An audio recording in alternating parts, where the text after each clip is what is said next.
तालिका तीज एक पावन त्योहार है और इस साल 2025 में 26 अगस्त को आ रहा है। इस दिन जो भी भक्त हमारी वीडियो को लाइक एवं हमारे चैनल महापुरी टीवी को सब्सक्राइब करेगा, उसकी हर एक मनोकामना पूरी होगी होगी इस तो दोस्तों, इस साल यह हरतालिका तीज व्रत सबसे खास होने वाला है। यह व्रत भारत में 56 साल बाद पड़ा है। इस दिन सुहागिन महिलाएं अपने पति की लंबी उम्र की कामना करते हुए निर्जला व्रत रखती हैं और फिर अगले दिन पूजा के बाद इसे तोड़ती हैं। यह तीज उच्च ओलंपिक्स 4 तीजों में से एक होती है, लेकिन हरतालिका तीज को सबसे अधिक महत्व दिया जाता है। युवतियां इस व्रत को अच्छे वर प्राप्ति के लिए भी रखती हैं। उत्तर भारत के कई राज्यों में इस दिन महिलाएं मेहंदी लगाती हैं और झूला झूलती हैं। यह त्योहार विशेष रूप से उत्तर प्रदेश के पूर्वांचल और बिहार में धूमधाम से मनाया जाता है। इस व्रत को निर्जला रखा जाता है और अगले दिन पूजन के बाद ही इसे तोड़ा जाता है। हरतालिका तीज पूजा विधि। हरतालिका तीज के दिन भगवान शिव और माता पार्वती की विधि विधान से पूजा अर्चना की जानी चाहिए। नियमानुसार हरतालिका तीज का व्रत प्रदोष काल में किया जाता है। सुबह उठकर स्नान करने के बाद भगवान शिव और माता पार्वती को साक्षी मानकर व्रत का संकल्प लेना चाहिए। दिन भर निर्जला व्रत का पालन करना चाहिए। सूर्यास्त के बाद के प्रदोष काल में भगवान शिव और माता पार्वती की रेत से बनी मूर्ति को स्थापित कर पूजा की जानी चाहिए। पूजा के दौरान सुहाग की सभी वस्तुओं को माता पार्वती को अर्पित करना चाहिए। चाहे अविवाह। हे गौरी, पर्वतराज हिमालय पर स्थित गंगा के तट पर तुमने अपनी बाल्यावस्था में 12 वर्षों तक अधोमुखी होकर घोर तप किया था। इतनी अवधि तुमने अन्न न खाकर पेड़ों के सूखे पत्ते चबाकर व्यतीत किए। माघ की विकराल शीतलता में तुमने निरंतर जल में प्रवेश करके तप किया। वैशाख की जला देने वाली गर्मी में तुमने पंचाग्नि से शरीर को तपाया। श्रावण की मूसलाधार वर्षा में खुले आसमान के नीचे बिना अन्न जल ग्रहण किए हमें व्यतीत किया है। स्त्री तुम्हारे पिता तुम्हारी कष्ट साध्य तपस्या को देखकर बड्डदेह दुखी होते थे। उन्हें बड्डदाह क्लेश होता था। तब एक दिन तुम्हारी तपस्या तथा पिता के क्लेश को देखकर नारद जी तुम्हारे घर पधारे। तुम्हारे पिता ने हृदय से अतिथि सत्कार करके उनके आने का कारण पूछा। नारद जी ने कहा, गिरिराज, मैं भगवान विष्णु के भेजने पर यहां उपस्थित हुआ हूं। आपकी कन्या ने बड्डदा कठोर तप किया है। इससे प्रसन्न होकर वे आपकी सुपुत्री से विवाह करना चाहते हैं। इस संदर्भ में आपकी राय जानना चाहता हूं। नारद जी की बात सुनकर गिरिराज गदगद हो उठे। उनके तो जैसे सारे क्लेश ही दूर हो गए। प्रसन्नचित होकर वे बोले, श्रीमान, यदि स्वयं विष्णु मेरी कन्या का वरण करना चाहते हैं तो भला मुझे क्या आपत्ति हो सकती है। वे तो साक्षात ब्रह्म हैं। हे महर्षि, यह तो हर पिता की इच्छा होती है कि उसकी पुत्री सुख संपदा से युक्त पति के घर की लक्ष्मी बने। पिता की सार्थकता इसी में है कि पति के घर जाकर उसकी पुत्री पिता के घर से अधिक सुखी रहे। तुम्हारे पिता की स्वीकृति पाकर नारद जी विष्णु के पास गए और उनसे तुम्हारे ब्याह के निश्चित होने का समाचार सुनाया। मगर इस विवाह संबंध की बात जब तुम्हारे कान में पड़ी दी तो तुम्हारे दुख का ठिकाना ना नाम रहा। तुम्हारी एक सखी ने तुम्हारी इस मानसिक दशा को समझ लिया और उसने तुमसे उस विक्षिप्तता का कारण जानना चाहा। तब तुमने बताया, मैंने सच्चे हृदय से भगवान शिवशंकर का वरण किया है, किंतु मेरे पिता ने मेरा विवाह विष्णु जी से निश्चित कर दिया। मैं विचित्र धर्म संकट में हूं। अब क्या करूं? प्राण छोड़ दह देते देने के अतिरिक्त अब कोई भी उपाय शेष नहीं बचा है। तुम्हारी सखी बेडराही ही समझदार और सूझबूझ वाली थी। उसने कहा, सखी, प्राण त्यागने का इसमें कारण ही क्या है? संकट के मौके पर धैर्य से काम लेना चाहिए। नारी के जीवन की सार्थकता इसी में है कि पति रूप में हृदय से जिसे एक बार स्वीकार कर लिया, जीवन पर्यंत उसी से निर्वाह करें। सच्ची आस्था और एक निष्ठा के समक्ष तो ईश्वर को भी समर्पण करना पूरी दहता है। मैं तुम्हें घनघोर जंगल में ले चलती हूं, जो साधना स्थली भी हो, और जहां तुम्हारे पिता तुम्हें खोज भी न पाए, वहां तुम साधना में लीन हो जाना। मुझे विश्वास है कि ईश्वर अवश्य ही तुम्हारी सहायता करेंगे। तुमने ऐसा ही किया। तुम्हारे पिता तुम्हें घर पर न पाकर बड़े देह दुखी तथा चिंतित हुए। वे सोचने लगे कि तुम जाने कहां चली गई। मैं विष्णु जी से उसका विवाह करने का प्रण कर चुका हूं। यदि भगवान विष्णु बारात लेकर आ गए और कन्या घर पर न हुई तो बड़ढ़ा अपमान होगा। मैं तो कहीं मुंह दिखाने के योग्य भी नहीं रहूंगा। यही सब सोचकर गिरिराज ने जोर शोर से तुम्हारी खोज शुरू करवा दी। इधर तुम्हारी खोज होती रही और उधर तुम अपनी सखी के साथ नदी के तट पर एक गुफा में मेरी आराधना में लीन थीं। भाद्रपद शुक्ल तृतीया को हस्त नक्षत्र था। उस दिन तुमने रेत के शिवलिंग का निर्माण करके व्रत किया, रात भर मेरी स्तुति के गीत गाकर जागी। तुम्हारी इस कष्ट साध्य तपस्या के प्रभाव से मेरा आसन डोलने लगा, मेरी समाधि टूट गई। मैं तुरंत तुम्हारे समक्ष जा पहुंचा और तुम्हारी तपस्या से प्रसन्न होकर तुमसे वर मांगने के लिए कहा। तब अपनी तपस्या के फलस्वरूप मुझे अपने समक्ष पाकर तुमने कहा, मैं हृदय से आपको पति के रूप में वरण कर चुकी हूं। यदि आप सचमुच मेरी तपस्या से प्रसन्न होकर आप यहां पधारे हैं, तो मुझे अपनी अर्धांगिनी के रूप में स्वीकार कर लीजिए। तब मैं तथास्तु कहकर कैलाश पर्वत पर लौट आया। प्रातः होते ही तुमने पूजा की समस्त सामग्री को नदी में प्रवाहित करके अपनी सहेली सहित व्रत का पारणा किया। उसी समय अपने मित्र बंधु वन दरबारियों सहित गिरिराज तुम्हें खोजते खोजते वहां आ पहुंचे और तुम्हारी इस कष्ट साध्य तपस्या का कारण तथा उद्देश्य पूछा। उस समय तुम्हारी दशा को देखकर गिरिराज अत्यधिक दुखी हुए और पीड़ा के कारण उनकी आंखों में आंसू उमड़ आए थे। तुमने उनके आंसू पोंछते हुए विनम्र स्वर में कहा, पिताजी, मैंने अपने जीवन का अधिकांश समय कठोर तपस्या में बिताया है। मेरी इस तपस्या का उद्देश्य केवल यही था कि मैं महादेव को पति के रूप में पाना चाहती थी। आज मैं अपनी तपस्या की कसौटी पर खरी उतर चुकी हूं। आप क्योंकि विष्णु जी से मेरा विवाह करने का निर्णय ले चुके थे, इसलिए मैं अपने आराध्य की खोज में घर छोड़कर चली आई। अब मैं आपके साथ इसी शर्त पर घर जाऊंगी कि आप मेरा विवाह विष्णु जी से न करके महादेव जी से करेंगे। गिरिराज मान गए और तुम्हें घर ले गए। कुछ समय के पश्चात शास्त्रोक्त विधि विधान पूर्वक उन्होंने हम दोनों को विवाह सूत्र में बांध दिया। हे पार्वती, भाद्रपद की शुक्ल तृतीया को तुमने मेरी आराधना करके जो व्रत किया था, उसी के फलस्वरूप मेरा तुमसे विवाह हो सका। इसका महत्व यह है कि मैं इस व्रत को करने वाली कुंवारियों को मनोवांछित फल देता हूं। इसलिए सौभाग्य की इच्छा करने वाली प्रत्येक युवती को यह व्रत पूरी एकनिष्ठा तथा शुयारी आस्था से करना चाहिए।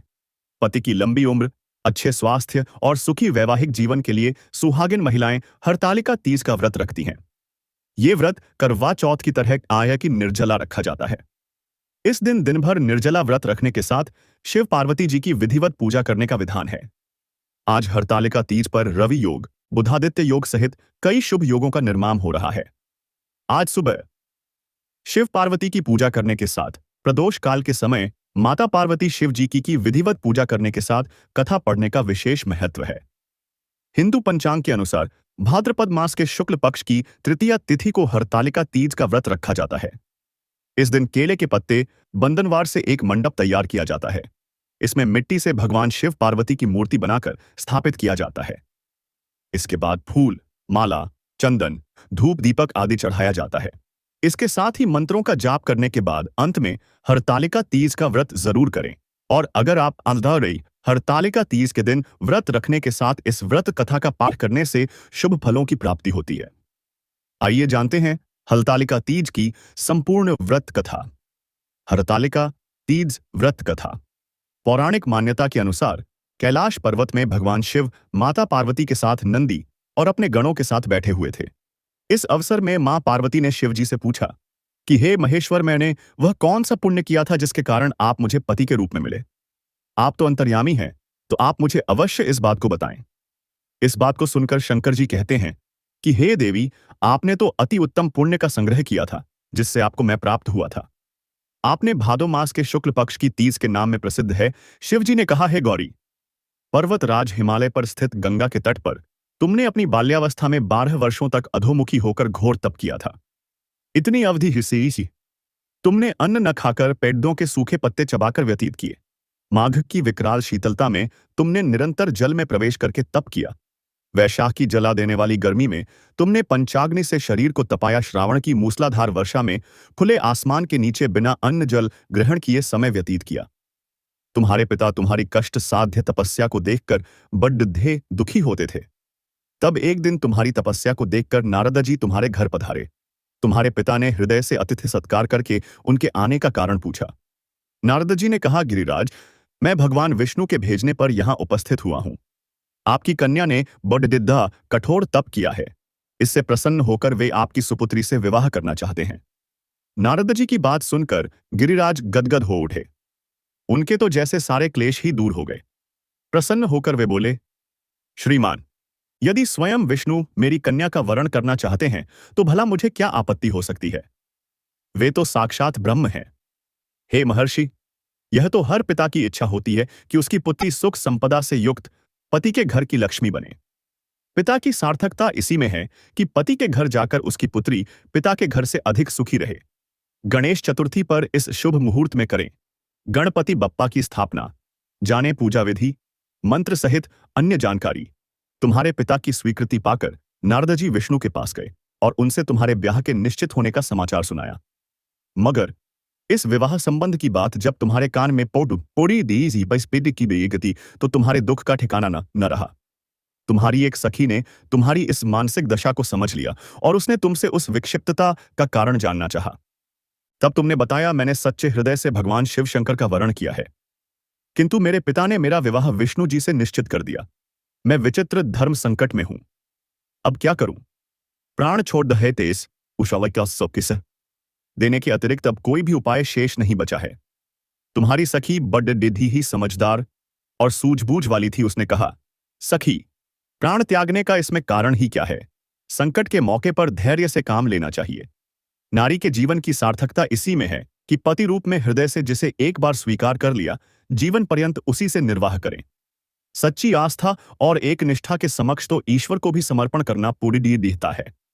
मैं तुम्हें घनघोर जंगल में ले चलती हूं, जो साधना स्थली भी हो, और जहां तुम्हारे पिता तुम्हें खोज भी न पाए, वहां तुम साधना में लीन हो जाना।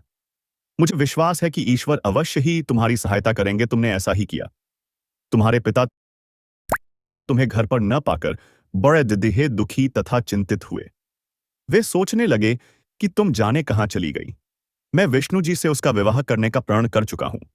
यदि भगवान विष्णु बारात लेकर आ गए और कन्या घर पर न हुई तो बड़ा अपमान होगा। मैं तो कहीं मुंह दिखाने के योग्य भी नहीं रहूंगा। यही सब सोचकर गिरिराज ने जोर शोर से तुम्हारी खोज शुरू करवा दी।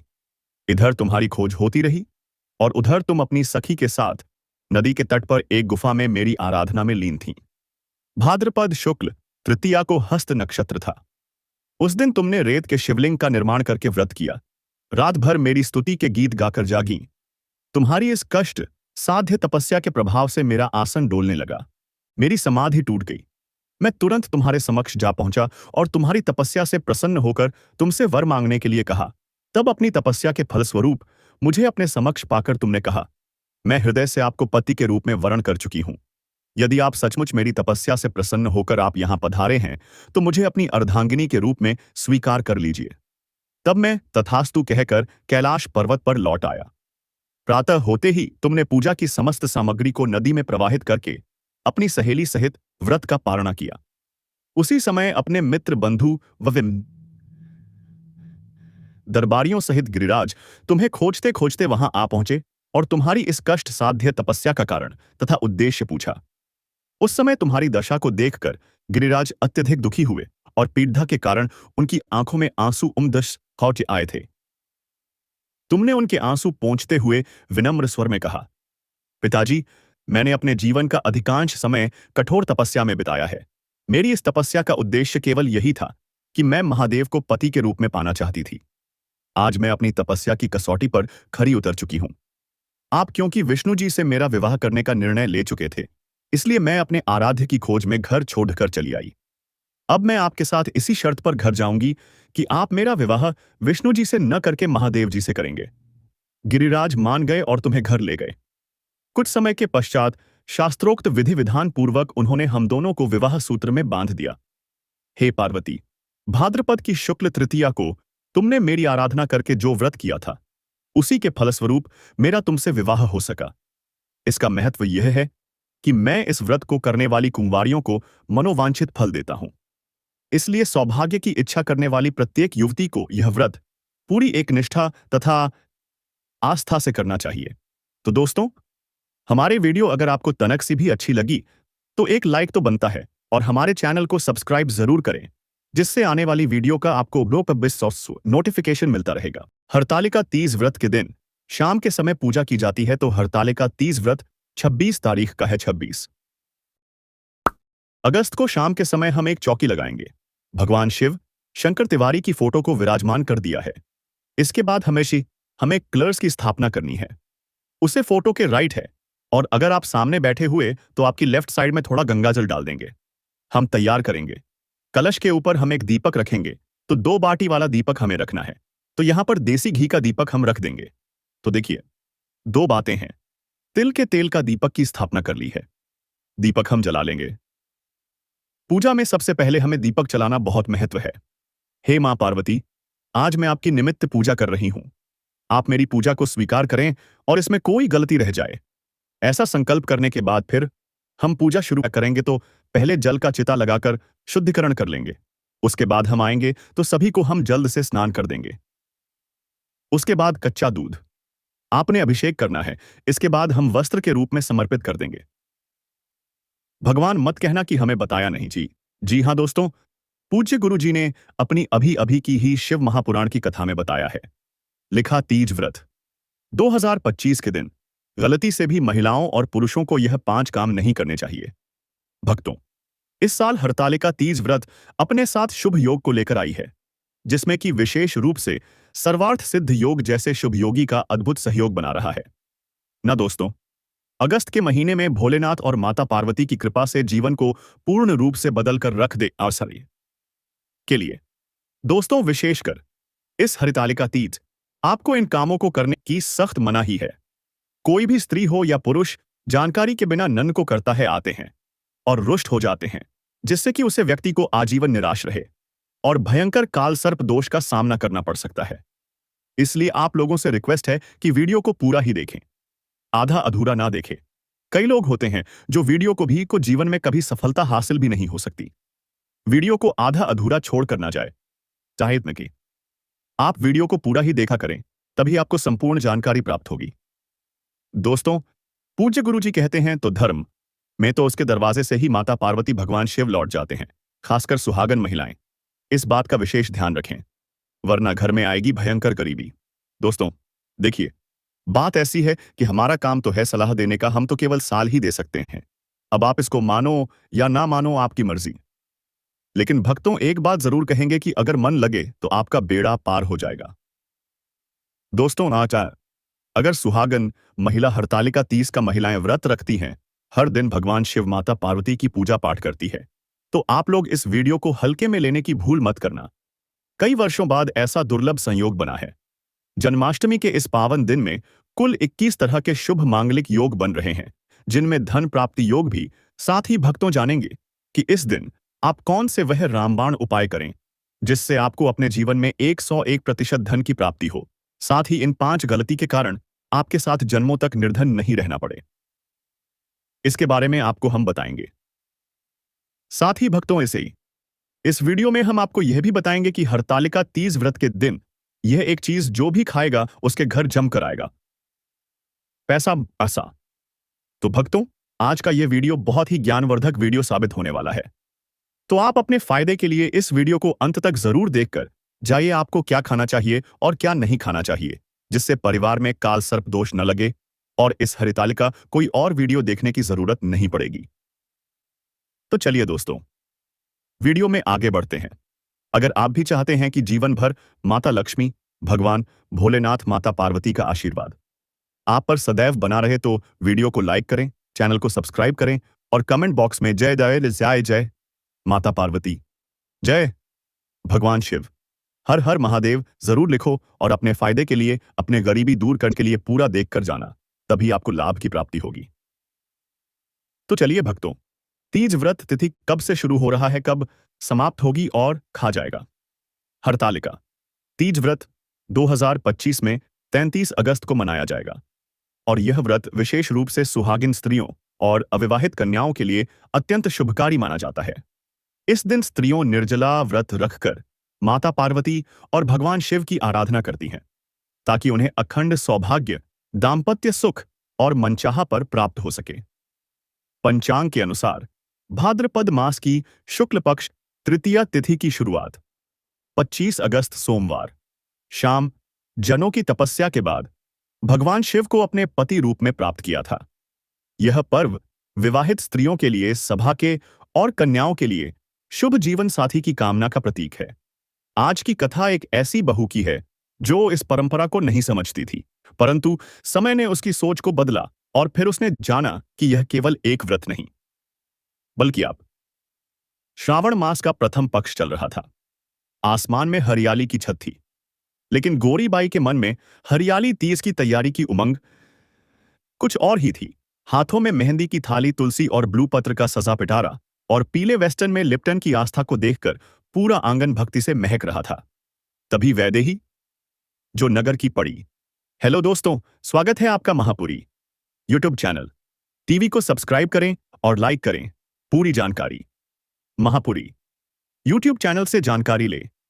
हरितालिका तीज व्रत महिलाएं रखते हैं। तुलसी जी की पूजा नहीं की जाती। शाम को महिला और भगवान शिव ने पार्वती जी को उनके पूर्व जन्म के बारे में याद दिलाने के लिए यह सुन माई कन्या को अतर जारी की दांत और करना चाहिए, और नहीं हो तो अमरूद की भी कर लेना चाहिए। इससे क्या होता है? इससे शंकर जी और पार्वती जी प्रसन्न होती है। अगर आप नीम की कर लेंगे तो शंकर जी भयंकर नाराज हो जाएंगे। इसलिए दोस्तों, हम आपको समझते हैं कि आप ऐसी गलती न कर। हरितालिका तीज व्रत महिला को यह 5 काम जरूर करें। शंकर जी और मां पार्वती जी उन पर पीले रंग के फूल चढ़ाए, और से भी और अनार भी अकेला और घी का दिया लगाना चाहिए। गौ माता का घी होना जरूरी है, क्योंकि इससे अपन रात भर भजन करते हैं और नाचते हैं। तो भगवान शिव और पार्वती जी का दिया बुझ नहीं चाहिए, क्योंकि दिया बुझ जाता है तो शंकर जी बहुत क्रोध में आ जाते हैं। इसलिए यह गलती न करने से पहले सोच लिया करो। भगवान शिव ने पार्वती जी को उनके पूर्व जन्म के बारे में याद दिलाने के लिए मुई आई सौते सुनाई थी। हरियाली तीज व्रत कथा इस प्रकार है। शिवजी कहते हैं, है पार्वती, बहुत समय पहले तुमने हिमालय पर मुझे वी के रूप में पानी के लिए घोर तप किया था। इस दौरान तुमने अन्य जल त्याग कर सूखे पत्ते चबाकर दिन व्यतीत किए थे। यह बिना तुमने निरंतर तक किया। तुम्हारी इस स्थिति को देखकर तुम्हारे पिता बहुत दुखी थे।